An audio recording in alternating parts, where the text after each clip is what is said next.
IT की smart class में आप सभी का स्वागत है। और फंडामेंटल की इस क्लास में हम लोग पढ़ने वाले हैं इनपुट डिवाइस के बारे में, जो कि मैंने आपको कीबोर्ड ऑप्शन तक बताया था। शेष ऑप्शन के बारे में आज की क्लास में सीखना है और समझना है। देखिए, इनपुट डिवाइस में मैंने आप केवल और केवल आपको कीबोर्ड के बारे में मैंने आपको बताया था। और आज की जो इनपुट डिवाइस के बारे में पढ़ना है, वो बहुत सारे इनपुट डिवाइस, जैसे कि इसमें पहला ऑप्शन आपका दिया है क्या, माउस। तो जैसे कि माउस को भी मैंने आपको बताया था कि माउस को भी इनपुट डिवाइस के नाम से जाना जाता है। लेकिन इनपुट डिवाइस के पहले उसमें एक नाम जुड़ जाता है जिसको हम पॉइंटिंग इनपुट डिवाइस नाम देते हैं, मैंने बताया था।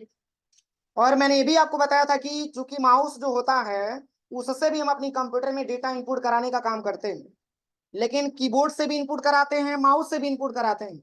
लेकिन दोनों में अंतर ये है कि कीबोर्ड से आप डेटा को टाइप करके अपना कंप्यूटर में आप इनपुट करा पाते हैं, जबकि माउस से आपको क्लिक करके अपना डेटा इनपुट कराना होता है। तो ये हमारे सामने जो है, यहाँ पे ये माउस का स्ट्रक्चर आपके सामने दिख रहा है। अब इस माउस के स्ट्रक्चर के बारे में हम बात करें यहाँ पे, तो देखिए इतने सारे माउस के यहाँ पे ऑप्शंस दिए गए हैं, जिसमें यह बताया जा रहा है कि इसमें मुख्यतः दो बटन के अलावा इसमें स्क्रॉल व्हील भी आपका दिया हुआ है। इसमें देखिए, अगर हम इसकी बात करें तो ये हमारा राइट एरो होता है, ये माउस का राइट एरो होता है। और ये माउस का आपका लेफ्ट एरो होता है। और ये बीच वाले को बोला जाता है स्क्रॉल व्हील के नाम से, जिसका वर्क होता है पेज को ऊपर नीचे करना। स्क्रॉल व्हील, इसको बटन नहीं बोला जाता है। बटन एक लेफ्ट होता है, एक राइट होता है। इसको स्क्रॉल व्हील के नाम से जाना जाता है, जिसका वर्क होता है पेज को ऊपर नीचे करना। अब इसमें भी जैसे कि मैंने आपको कीबोर्ड में जो मैंने आपको बताया था PS2 और यूएसबी के बारे में, सेम उसी तरीके से हमारे माउस में भी सेम वैसे ही ऑप्शन आपका दे रखा है। यानी कि एक माउस में भी यूएसबी टाइप का ऑप्शन दिया रहता है। पहले जो है PS2 टाइप का देता था, बाद में PS2 को हटा करके इसके बाद से यूएसबी टाइप का मतलब माउस लगाया गया, जिसका पोर्ट क्या होता है, चपटे टाइप का होता है। अब देखिए, अगर हम माउस के स्ट्रक्चर के बारे में बात करें, तो जो हमारे पास प्रेजेंट टाइम में माउस हमारे पास दिख रहा है, इसको माउस को पॉइंटिंग इनपुट डिवाइस के नाम से भी जाना जाता है, जिसका वर्क होता है क्लिक करके अपने डेटा को इनपुट कराना। तो देखिए, इसमें अगर हम माउस के बारे में बात करें, तो और भी माउस का क्या क्या वर्क होता है, इसके बारे में आज की क्लास में डिस्कस करना है। तो यहाँ पे बताया जा रहा है सबसे पहले माउस के बारे में। देखिए क्या बताया जा रहा है, कह रहा है कि the mouse is the most widely used pointing device. एक प्रकार का जो आपका माउस है, वो बहुत he must common input device होता है, पॉइंटिंग डिवाइस होता है। और फिर यहाँ पे सेकंड पॉइंट लिखा हुआ है कि as the mouse is moves and movement are measured by the on screen pointer, यानी कि माउस के पॉइंटर को हम स्क्रीन पे घुमाने का काम करते हैं। यहाँ पे क्या लिखा हुआ है, इसका प्रयोग कर्सर को एक स्थान से दूसरे स्थान पे लेके जाने के लिए किया जाता है। मैंने कल दो ऑप्शंस के बारे में आपको मैंने बताया था, एक पॉइंटर और दूसरा कर्सर। तो कर्सर के बारे में मैंने बताया था कि कर्सर मूव करता रहता है, वो हाइड होगा सो होगा, हाइड होगा सो होगा, वो कर्सर का वर्क होता है। लेकिन पॉइंटर जो होता है वो हमारा पॉइंट टाइप का होता है, एरो टाइप का होता है, इसको हम पॉइंटर बोलते हैं। तो माउस को जैसे जैसे आप इसको घुमाते हैं, वैसे वैसे आप ये देख पाते हैं कि आपका पॉइंटर भी मूव करता हुआ दिखाई देता है।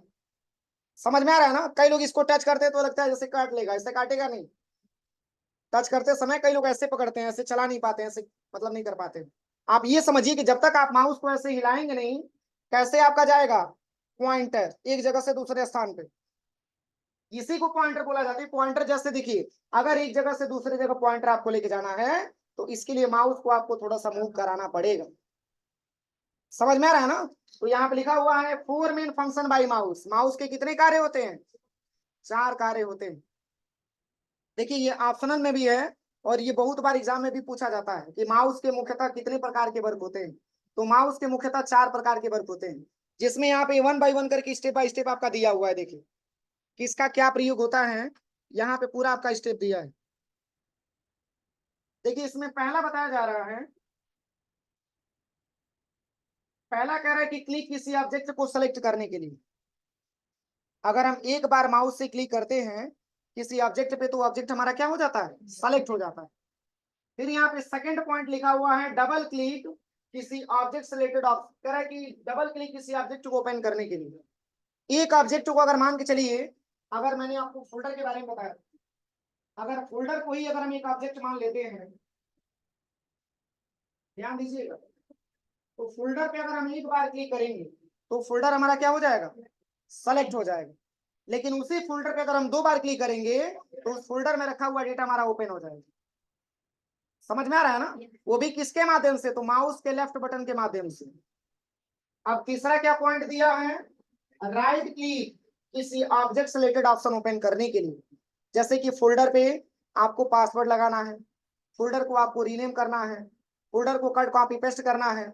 इसके लिए फोल्डर पे सिलेक्शन करने के बाद माउस का राइट बटन दबाएंगे तो उस फोल्डर से संबंधित बहुत सारे ऑप्शन ओपन हो जाएगा, डिलीट ऑप्शन ओपन हो जाएगा, प्रॉपर्टीज उसका ओपन हो जाएगा, ये पूरी जांच कर सकते हैं।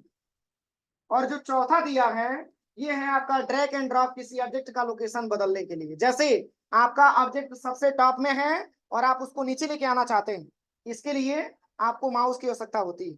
माउस का लेफ्ट बटन दबाइए और उसको सिलेक्शन करके आप नीचे लेके आ सकते हैं। तो चलिए इसकी प्रैक्टिकल हम कैसे समझेंगे। यहाँ पे सबसे पहले हम इसको मिनिमाइज करते हैं विंडो प्लस डी बटन दबा के। देखिए जैसे कि मैंने अभी ऑब्जेक्ट के बारे में आपको बताया है, तो ऑब्जेक्ट में मान के चलिए यहाँ पे एक फोल्डर बना हुआ है। देखिए यन के नाम से एक फोल्डर बना है। क्या ये फोल्डर सिलेक्टेड है, सेलेक्टेड तब तक नहीं है जब तक कि मैंने इस पे क्लिक नहीं किया। जैसे ही आप इस पे क्लिक करेंगे तभी जाके सिलेक्शन होगा। देखिए जैसे आप पॉइंटर लेके जाएंगे तो ऐसा लगेगा कि ये सिलेक्शन हो चुका है, लेकिन सिलेक्शन होता नहीं जब तक आप इस पे क्लिक नहीं करते। आप जैसे ही क्लिक करेंगे तो ये फोल्डर आपका सेलेक्ट हो जाएगा, कुछ ऐसा इंफॉर्मेशन आपको मिल जाता है।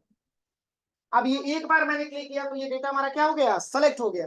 आप इसी पे माउस का लेफ्ट बटन 2 बार दबाएंगे तो ये डेटा आपका ओपन हो जाएगा। जो भी इसमें डेटा होगा आपके सामने ओपन हो जाएगा। और वही अगर मान के चलिए इस ऑब्जेक्ट को जो है, अगर हम इसी फोल्डर पे अगर हम माउस का राइट बटन दबाते हैं तो इससे संबंधित ऑप्शन ओपन हो जाता है। जैसे प्रॉपर्टीज करना हो, रीनेम करना हो, डिलीट करना हो, पेस्ट करना हो, कॉपी करना हो, ये सारे ऑप्शन इससे आ जाते हैं। वो भी कब, जब माउस से राइट क्लिक करेंगे तब। और चौथा जो ऑप्शन है वो है आपका ड्रैग एंड ड्रॉप, लोकेशन बदलने के लिए। इस पे क्लिक करिएगा और माउस का लेफ्ट बटन दबा करके आप इसको दूसरे जगह भी लेके आ सकते हैं। कहाँ चला गया,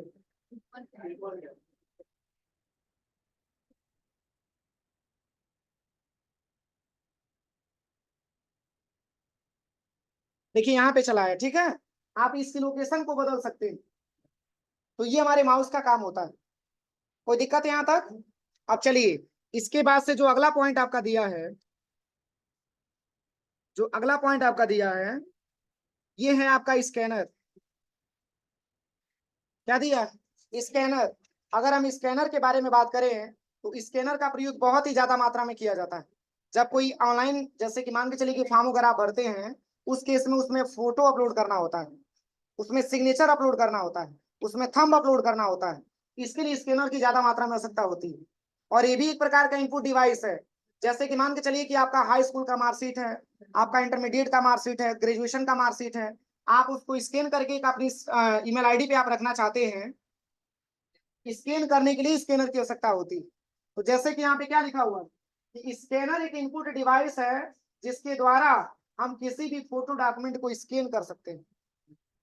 या तो कोई फोटो हो या तो कोई डॉक्यूमेंट हो, इसको स्कैन करने का काम स्कैनर से कर सकते हैं। और फिर यहाँ पे लिखा हुआ है कि इमेज, डॉक्यूमेंट, टेक्स्ट इत्यादि को स्कैनर डिजिटल फॉर्मेट में कन्वर्ट करके कंप्यूटर में सेव करता है। जैसे जो हमारा ओरिजिनल जो डेटा होता है, या तो मान के चलिए कि हमारा सर्टिफिकेट हो गया या कोई लिखा हुआ टेक्स्ट हो गया, जब हम उसको स्कैन करते हैं तो हमारी कंप्यूटर उसको डिजिटल फॉर्मेट में कन्वर्ट करके सेव करने का काम करता है। डिजिटल फॉर्मेट का मतलब ये हुआ कि जिसको हम आसानी तरीके से अपलोड कर सकें, उस फॉर्म में ये बना करके सेव करता है डेटा।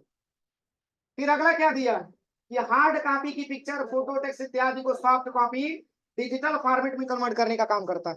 जो हमारा ओरिजिनल जो कॉपी होता है, जैसे आपका हाई स्कूल का मार्कशीट एक प्रकार की आपकी हार्ड कॉपी, ग्रेजुएशन की मार्कशीट एक प्रकार की हार्ड कॉपी है, लेकिन जब हम उसको स्कैन करते हैं तो उसकी एक सॉफ्ट कॉपी तैयार हो जाती है।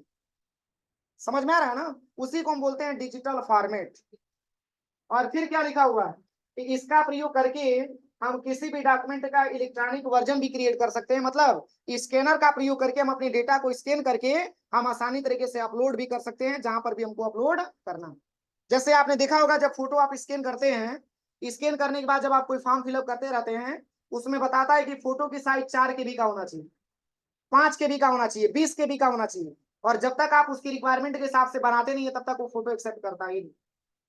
वो बार बार कहता है रिसाइज करिए, रिसाइज करिए, रिसाइज करिए। समझ में आ रहा है ना? तो इसके लिए स्कैनर की बहुत ज्यादा रिक्वायरमेंट होती है। आप स्कैन करिए, स्कैन करने के बाद आप उसको रिसाइज भी कर सकते हैं, तभी जाकर के अपलोड हो पाता है। यहां तक कोई दिक्कत किसी को?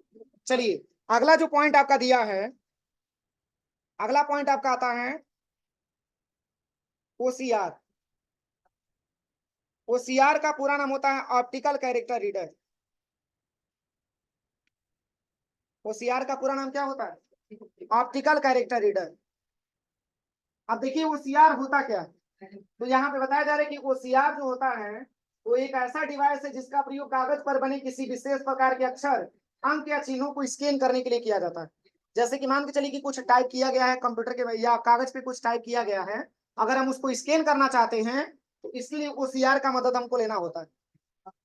और फिर यहाँ पे लिखा हुआ है कि जिससे बाद में हम एडिट करा कि ओसीआर डॉक्यूमेंट के अक्षरों को टेक्स्ट के रूप में स्कैन करता है, अर्थात उसका टेक्स्ट फाइल भी बनाता है जिसे एडिट भी किया जा सकता है।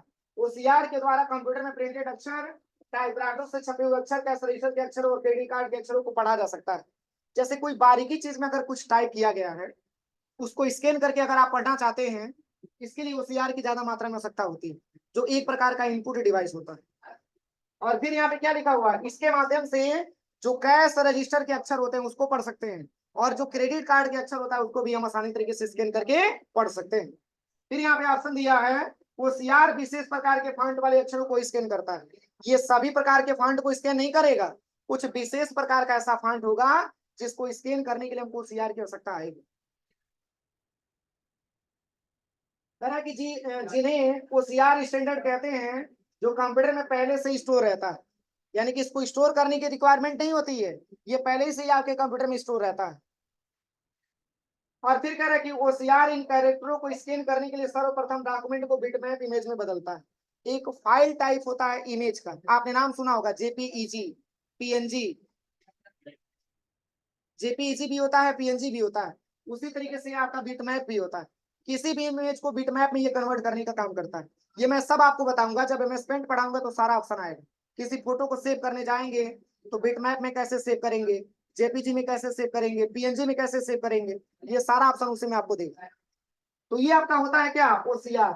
चलिए अगला जो पॉइंट आपका दिया है, नेक्स्ट पॉइंट का ऑप्शन आपका दिया है जॉयस्टिक। जॉयस्टिक भी एक इनपुट डिवाइस है। हम जितना भी पढ़ा रहे हैं ये सब एक प्रकार के इनपुट डिवाइस के बारे में हम लोग पढ़ रहे हैं। चूंकि जॉयस्टिक के बारे में बात किया जाए तो कह रहे हैं कि जॉयस्टिक का प्रयोग अक्सर वीडियो गेमों को नियंत्रित करने के लिए किया जाता है। और फिर कह रहा है कि आमतौर पर उसमें एक या अधिक दबाए जाने वाले बटन भी होते हैं जिनकी स्थिति को कंप्यूटर द्वारा पढ़ा भी जा सकता है, और यह कंप्यूटर को चलाने और वीडियो गेम के खेलने में काम में आता है।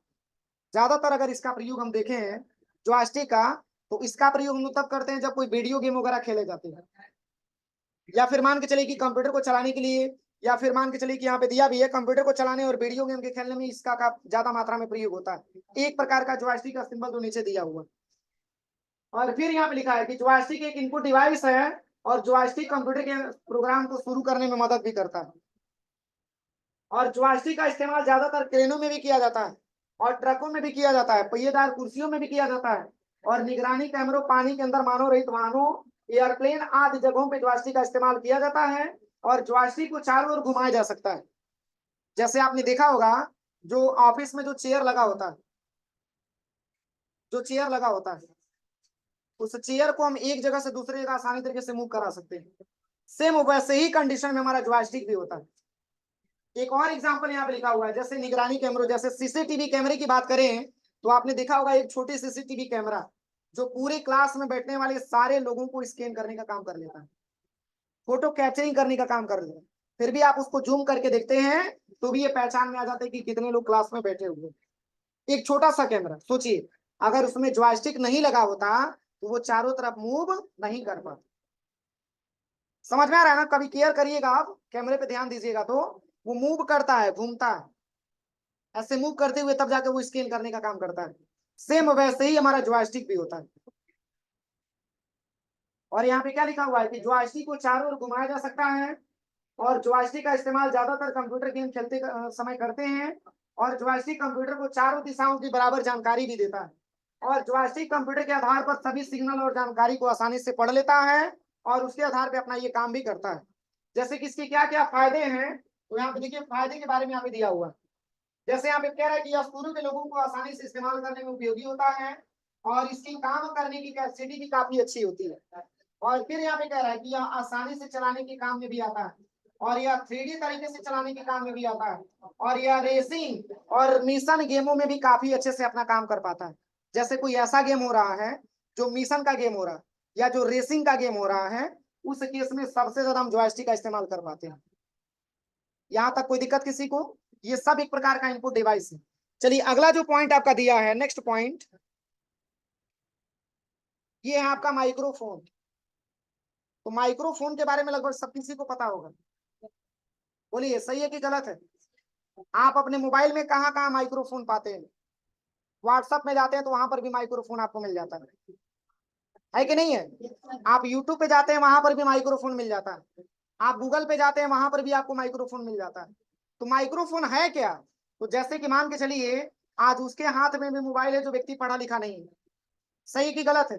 आज उनके हाथ में भी मोबाइल है जो व्यक्ति पढ़ा लिखा नहीं है, और आपसे महंगा मोबाइल वो चला रहा है, सोचिए, और आपसे पढ़ा लिखा नहीं है, लेकिन फिर भी एक चीज उसको आता है कि वो आसानी तरीके से बोल पाता है, तो बोल करके अपना डेटा वो इनपुट कराता है। इसके लिए उसकी रिक्वायरमेंट हमारी माइक्रोफोन की होती है। जैसे मोबाइल में क्या है, जैसे व्हाट्सएप में भी आपने केयर किया होगा, दो प्रकार का माइक्रोफोन होता है। एक तो जो आप बोलेंगे आपकी आवाज ही वहां तक ट्रांसफर हो जाएगा, और दूसरा ये कि जो चीज आप बोलेंगे उसको कॉम में लिख भी देगा, वहां पे शब्दों में टाइप भी कर देता है। इसी को माइक्रोफोन बोला जाता है। और यहाँ पे लिखा भी है कि माइक्रोफोन एक ऐसा डिवाइस है जो आपकी आवाज को डिजिटल डाटा में बदलता है, और आप इसकी मदद से आप अपनी कंप्यूटर में ऑडियो डेटा को डाल सकते हैं। कह रहा है कि साथ ही आप इसकी मदद से अपने कंप्यूटर में आप टाइप भी कर सकते हैं।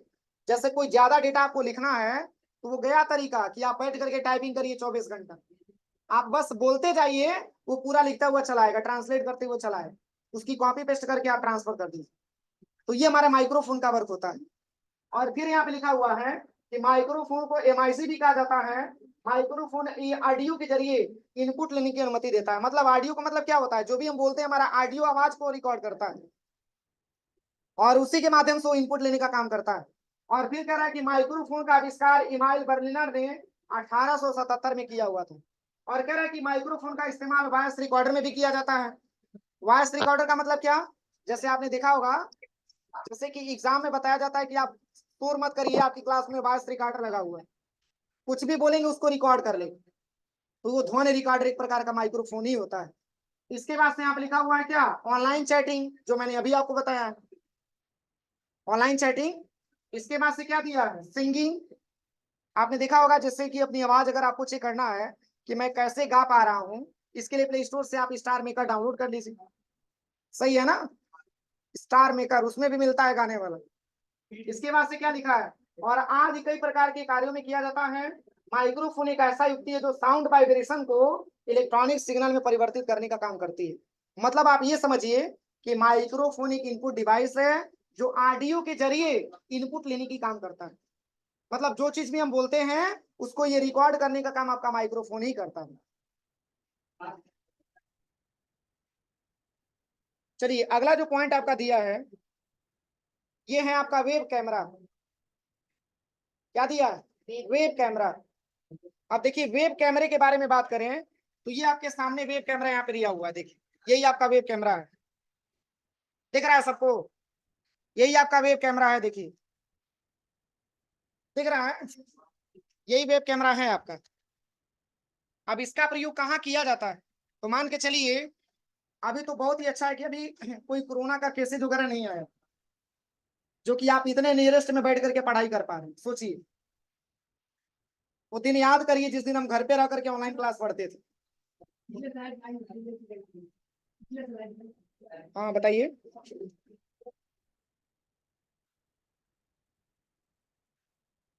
क्या हुआ, लिख रहे हो क्या? हम सब लिखवाएंगे, अभी लिखिए मत, अभी बस केवल समझिए आप, पहले मैं पूरा लिखवाऊंगा।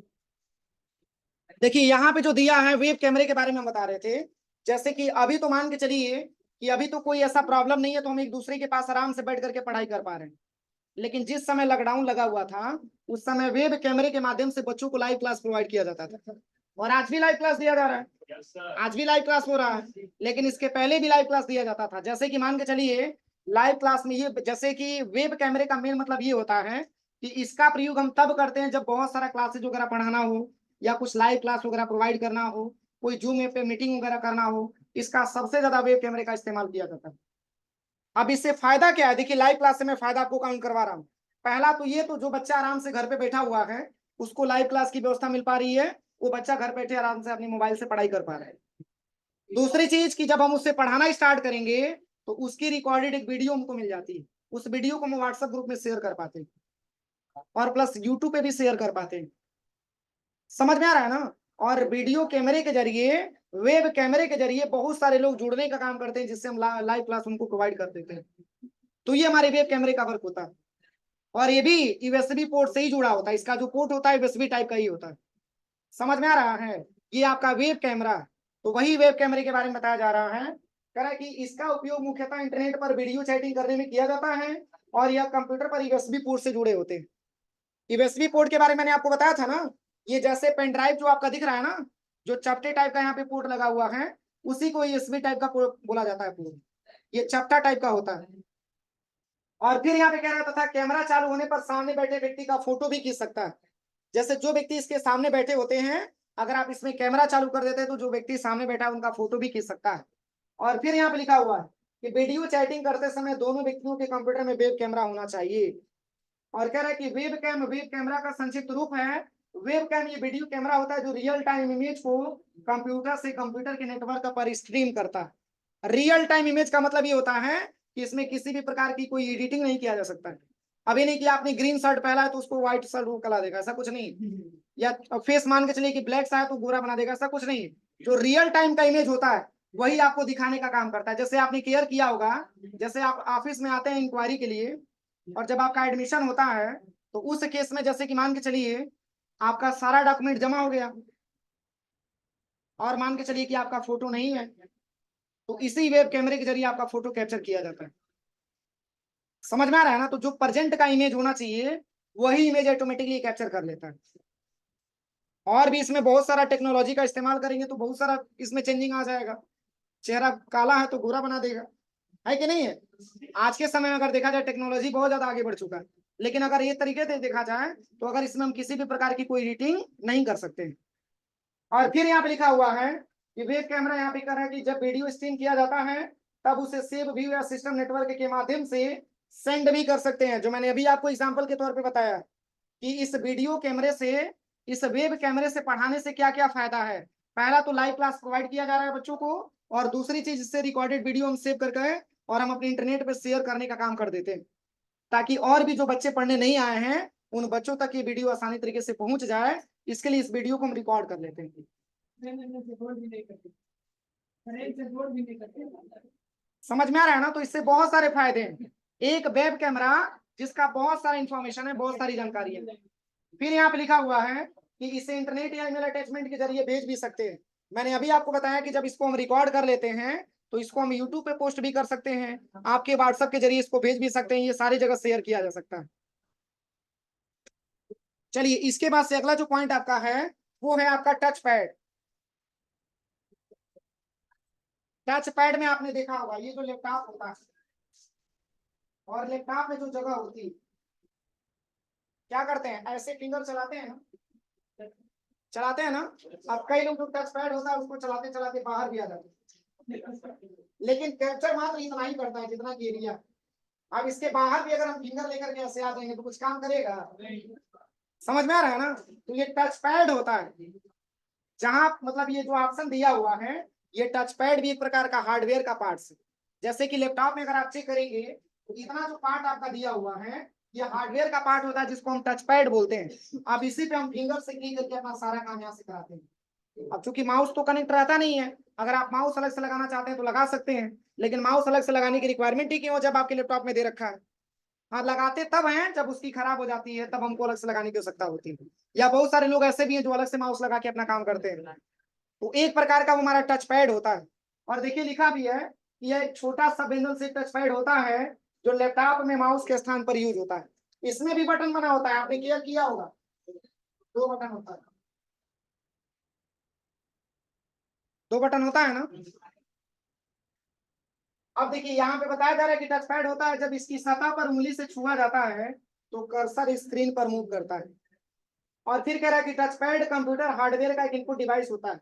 मैंने एक शब्द आ गया यहाँ पे हार्डवेयर, इसके बारे में मैंने आपको क्लास में बताया था। हार्डवेयर क्या होता है? ऐसे ही बोलेंगे जिसको हम टच कर सकते हैं, यानी कि शरीर को टच करते हैं शरीर भी हार्डवेयर हो जाएगा। थोड़ा सा अच्छे लैंग्वेज में बोलिए कि कंप्यूटर के वे सभी पार्ट्स, कंप्यूटर के वे सभी पार्ट्स जिसको हम छू सकते हैं और एक स्थान से दूसरे स्थान पे लेके जा सकते हैं, ऐसे पार्ट्स को कंप्यूटर हार्डवेयर बोला जाता है। ऐसे बोलेंगे जिसको छू सकते हैं तो आप बोर्ड को भी छू सकते हैं, बोर्ड भी हार्डवेयर हो गया। डेस्कटॉप यहाँ पे इसको छू सकते हैं, ये भी हार्डवेयर हो गया आपका। दीवार को छूइए वो भी हार्डवेयर हो गया आपका, मतलब जिसको हम छुएंगे वही हार्डवेयर है। आप लैंग्वेज सही बोलिए। देखिए क्योंकि कंप्यूटर पढ़ रहे हैं आप, जैसे साइंस में आपने सुना होगा कि एक, जैसे साइंस आपको ये बताता है कि साइंस के लैंग्वेज में ही कोई आपको डिफिनेशन बताना होता है, साइंस की लैंग्वेज में ही आपको डिफिनेशन बताना होता है, तो सबका अलग अलग डिफिनेशन होता है। कंप्यूटर के वे सभी पार्ट्स जिसको हम छू सकते हैं और एक स्थान से दूसरे स्थान पे लेके जा सकते हैं, ऐसे पार्ट्स को कंप्यूटर हार्डवेयर नाम दिया जाता है। तो जैसे कि यहाँ पे देखिए आप टच पैड के बारे में बात किया जाए तो ये टच पैड एक प्रकार का हार्डवेयर ही जिसको हम छू रहे हैं। और एक प्रकार के हार्डवेयर कौन सा है? तो लैपटॉप का एक भाग है, लैपटॉप का ही एक हार्डवेयर है जिसको हम टच कर पा रहे हैं और जिसका प्रयोग हम करते हैं किसके स्थान पे? माउस के स्थान पे करते हैं। अब क्या लिखा हुआ है? इनपुट डिवाइस होता है जिसे लैपटॉप या अपने स्मार्टफोन में प्रयोग करते हैं। टच पैड कंप्यूटर हार्डवेयर का एक इनपुट डिवाइस होता है जिसे आप अपने लैपटॉप या अपने स्मार्टफोन में भी प्रयोग करते हैं। अब मोबाइल में भी टच पैड आपका दिया है, मोबाइल में भी तो ऑप्शन दिया है, जब तक आप इस पे क्लिक नहीं करेंगे तब तक कुछ काम नहीं होगा। सही है कि गलत है? इसके बाद से यहाँ पे लिखा हुआ है, कह रहा है कि यहाँ पे प्रयोग करते हैं लैपटॉप पे आप माउस की जगह इसका इस्तेमाल कर सकते हैं, लैपटॉप से माउस कनेक्ट नहीं रहता है। और फिर यहाँ पे बताया जा रहा है कि लैपटॉप में एक स्क्वायर शेप में जगह होती है और कह रहा है कि जिसे टच करके माउस की तरह काम किया जाता है और लैपटॉप में कर्सर को मूव करने में इसका सबसे ज्यादा प्रयोग किया जाता है। मेन इसका वर्क क्या है? कर्सर को एक डायरेक्शन से दूसरे डायरेक्शन में मूव कराना। अब चलिए अगला जो पॉइंट आपका दिया है ये है आपका ट्रैक बार। क्या दिया? ट्रैक बार। जैसे एक छोटा सा एग्जांपल मैं आपको बताना चाहूँ, अभी इस बार के जो लैपटॉप आ रहे हैं, कौन सा? बस वही है, लेफ्ट और राइट।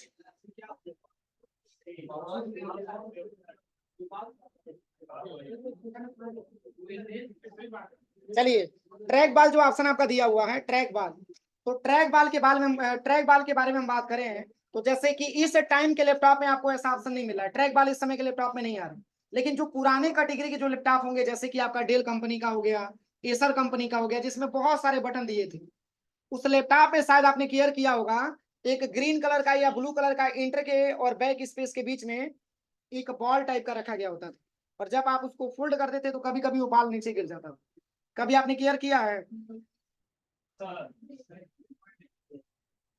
नहीं देखे हैं तो हमारे पास कहाँ है कि मैं दिखा सकूं। उसी को ट्रैक बॉल बोला जाता था। उसका प्रयोग हम माउस के स्थान पे करते थे, जैसे कि इन केस अगर आपका माउस काम करना बंद कर दिया तो उस ट्रैक बाल के बाल से आप आसानी तरीके से अपने काम को करा सकते हैं, जिसका प्रयोग हम माउस के ही स्थान पे करते हैं। देखिए इसमें लिखा भी है कि ट्रैक बाल एक पॉइंटिंग इनपुट डिवाइस है और माउस के बजाय हम ट्रैक बाल का इस्तेमाल कर सकते हैं।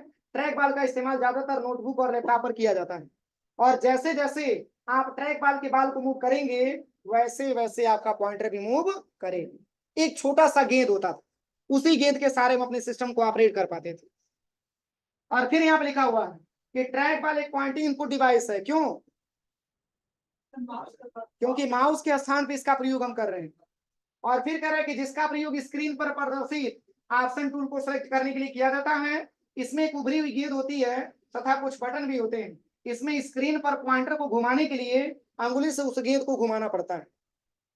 जैसे माउस को हम घुमाते थे तो पॉइंटर जैसे दूसरे जगह जाता था ना, वैसे ही आपको गेंद को घुमाना पड़ता है जिससे पॉइंटर आपका एक स्थान से दूसरे स्थान पे जाता है। नहीं, जैसे देखिए कुछ मुश्किल नहीं है, आप ये समझिए कि जितना आपका माउस जगह ले रहा है उससे बहुत ही कम आपका गेंद आपका जगह ले। टाइमिंग की थोड़ा सा इशू आएगी, जो भी प्रॉब्लम हो। अभी समय आ ही नहीं रहा तो मैं इसके बारे में क्या डिस्कस करूँ। फिर यहाँ पे कह रहा है कि उंगली से उस गेंद को घुमाना पड़ता है, और गेंद को जिस दिशा में जितना घुमाया जाता है, पॉइंटर भी उसी दिशा में उतना ही घूमता जाता है। ये बिल्कुल स्ट्रक्चर मिलता जुलता है किससे, माउस से, क्योंकि माउस में भी सेम इंट्रोडक्शन मैंने आपको बताया। और फिर यहाँ पे लिखा है कि चूंकि ट्रैक बॉल को माउस की तरह घुमाना नहीं पड़ता है, अतः इसके लिए कम स्थान की आवश्यकता होती है। मैंने अभी आपको बताया है, एक बहुत बड़ा अगर देखा जाए,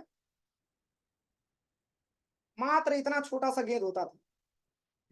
अब चूंकि माउस के बारे में बात किया जाए तो माउस ज्यादा स्पेस लेगा, उसकी अपेक्षा गेंद आपका छोटा ही स्पेस लेता था, जिसको हम आसानी तरीके से घुमा सकते थे। और फिर यहाँ पे लिखा हुआ है था इसके लिए कम स्थान की आवश्यकता होती थी।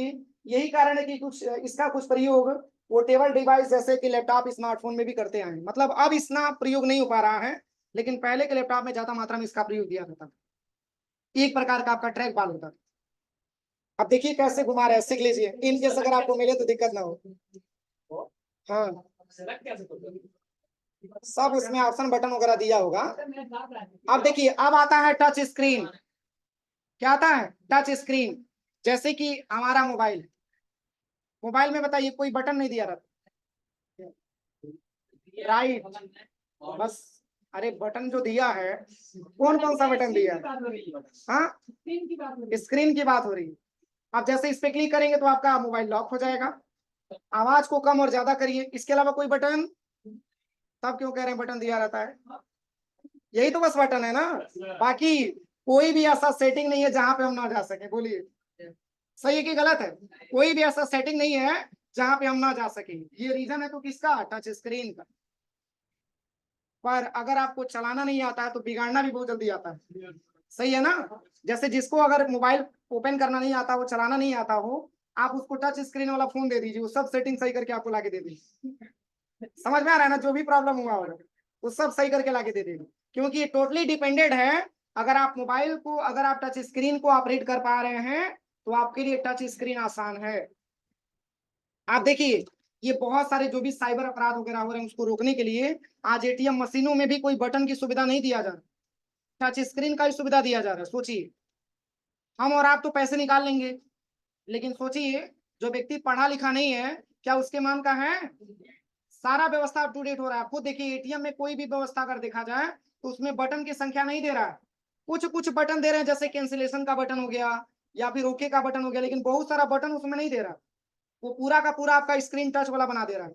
अगर आपको टच स्क्रीन चलाना आता है तो पैसा निकालिए, नहीं तो आपके खाते में 10 लाख रुपया पड़ा हुआ है, 10 रुपये भी नहीं मिल पा रहा। सही है कि गलत है, बहुत सारा ऑप्शन है। मैं इसके बारे में बता रहा हूँ, एटीएम के बारे में बता रहा हूँ, वो तो हमको भी पता है। आप थंब लगाएंगे आपके पैसे आपके हाथ में आ जाएंगे, आप बैंक में जाएंगे 10 मिनट खड़े होंगे पैसे आपके हाथ में आ जाएंगे।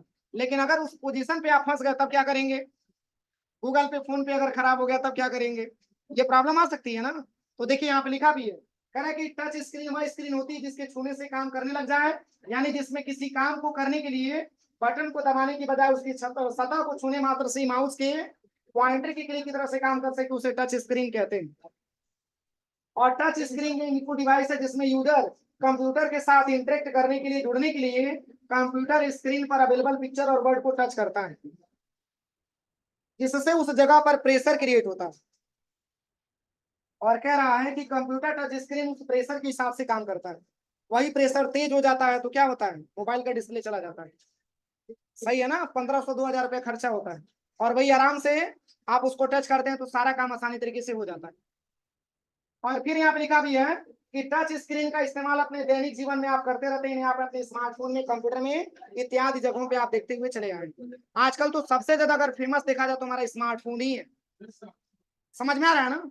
बाकी आजकल बहुत सारे ऐसे लैपटॉप आ रहे हैं जिसमें कोई बटन नहीं दिया, बस आपको केवल टच करके ही अपना काम करवाना है, एक प्रकार का आपका टच स्क्रीन होता है। चलिए अगला जो पॉइंट आपका दिया है,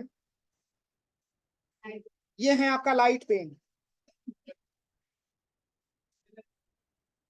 अगर हम लाइट पेन के बारे में बात करें तो लाइट पेन का प्रयोग कहाँ किया जाता है, जैसे कोई फिगर हम ड्रा करते हैं, जैसे क्या होता है, मान के चलिए कि हम पेंसिल ले करके और कोई ड्राइंग बनाते हैं ना, तो सेम उसी तरीके से आप लाइट पेन से आप किसी फिगर को आप ड्रा कर सकते हैं। इसके माध्यम से आप कोई फिगर वगैरह ड्रा कर सकते हैं, ये भी एक प्रकार का इनपुट डिवाइस ही होता है, जिसमें अगर कुछ एडिटिंग करना चाहते हैं तो आप एडिटिंग भी कर सकते हैं। जैसे यहाँ पे लिखा भी है, देखिए कह रहा है कि कंप्यूटर पर काम करते समय लाइट पिन एक रिसेप्टर की तरह काम में लाया जाता है। इसमें लगे बटन को दबाने पर कंप्यूटर में डिस्प्ले आता है और काम भी करता है। जैसे यहाँ पे लिखा हुआ है कि लाइट पेन से दो आशा है। पहला लाइट पेन जिसमें एक बैटरी होती है और इसके ऊपरी हिस्से पर एक एलईडी लैंप लगा होता है, और यह लैंप इसलिए होता है कि लाइट न होने की स्थिति में भी आप इस पेन से लिख सकें। और कह रहा है कि दूसरे अर्थ में लाइट पेन से अभिप्राय फोटोग्राफी में काम लाए जाने वाले इस पेन से है, जो किसी चित्र को बेहतर बनाने के लिए उस पर प्रकाश डालने के काम में आता है। मेन इसका प्रयोग यही है कि जैसे कि किसी चित्र को अगर आपको बेहतर बनाना है, उस पर कुछ प्रकाश अगर आपको डालना है, तो इसके लिए लाइट पेन की आवश्यकता होती है। और इसको सबसे पहले 1950 में अमेरिका में तैयार किया गया था। किसको? लाइट पेन को सबसे पहले 1950 में अमेरिका में तैयार किया गया। अब चलिए, जो नेक्स्ट पॉइंट आपका दिया है, ये है आपका बीसीआर। और बीसीआर का पूरा नाम होता है बार कोड रीडर। जैसे क्या होता है, आज कोई भी सामान आप परचेज करते हैं उस पर बार कोड लिख करके आता है, उस बार कोड को स्कैन करते हैं तो उससे कोडिंग आपको प्राप्त होती है। तो ये बार कोड होता है एक प्रकार का। जैसे मॉल में भी हम जाते हैं सामान खरीदने के लिए, तो उसमें बार कोड चिपकाया गया होता है। उस बार कोड को स्कैन करते ही उसके कंप्यूटर में मूल्य लिखा देता है कि कितने रुपए आपको पैसा देना है। समझ में आ रहा है ना? तो एक प्रकार का आपका ये बार कोड होता है। सभी प्रोडक्ट का बार कोड अलग अलग होता है। आज ऑनलाइन कंपनियां भी जो आपको प्रोडक्ट शेयर करने का काम कर रही है, जो सेल कर रही है, उस पर भी बार कोड लिखा हुआ मिल रहा है। इससे क्या, जैसे मान के चले कि कंपनी का कोड क्या है, या फिर मान के चले कि जो आप आइटम परचेजिंग कर रहे हैं उसका रेट क्या है, यही तो जानने के लिए इसका प्रयोग हम करते हैं। वही चीज होता है, जो कंपनी का कोड होता है उसी में इसमें संग्रहित रहता है। इस मशीन से जैसे ही हम स्कैन करते हैं, पूरा उसका अपडेट हो जाता है, पूरा कंप्यूटर में आपका आ जाता है। इसके बाद से क्या दिया आपका, ओएमआर के बारे में आपको पता ही है।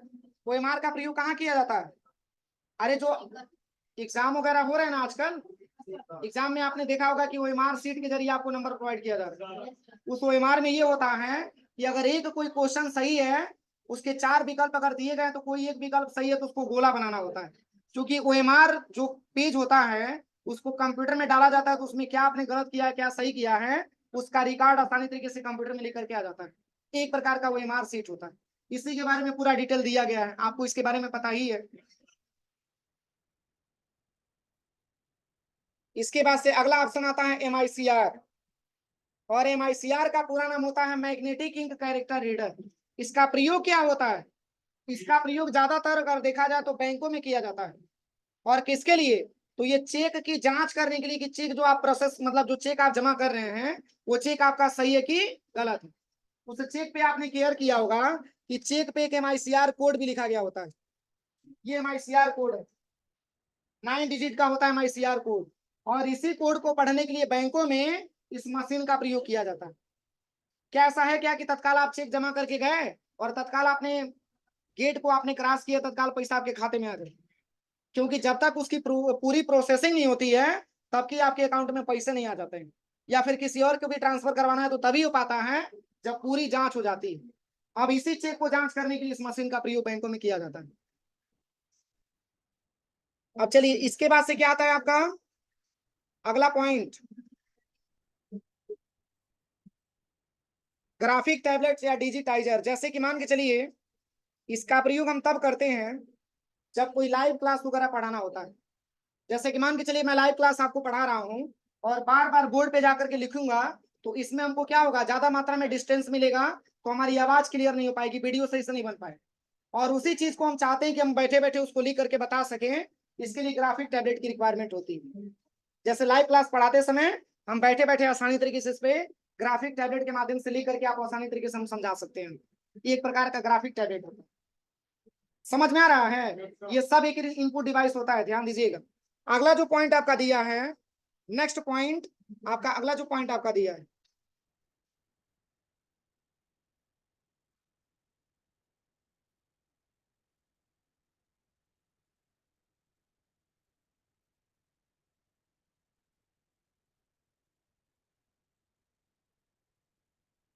इसमें एक ऑप्शन आपका छूटा हुआ है, जैसे कि बायोमेट्रिक डिवाइस इसमें छूटा हुआ है। जैसे मैंने आपको लिखवाया भी होगा बायोमेट्रिक डिवाइस में।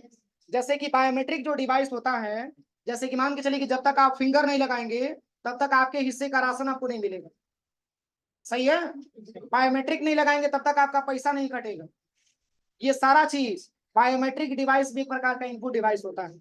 और ये कैसे स्कैन करता है? तुम्हारे फिंगरों को भी स्कैन करता है और हमारी आंखों के रेटिने को भी स्कैन करता है और प्लस हमारे फेस को भी स्कैन करता है और हमारी हाथ को भी स्कैन करने का काम करता है और हमारी आवाज को भी स्कैन करने का काम करता है। एक प्रकार का आपका क्या होता है? बायोमेट्रिक डिवाइस होता है। जैसे आपने देखा होगा कि बहुत सारी कंपनियों का ये रूल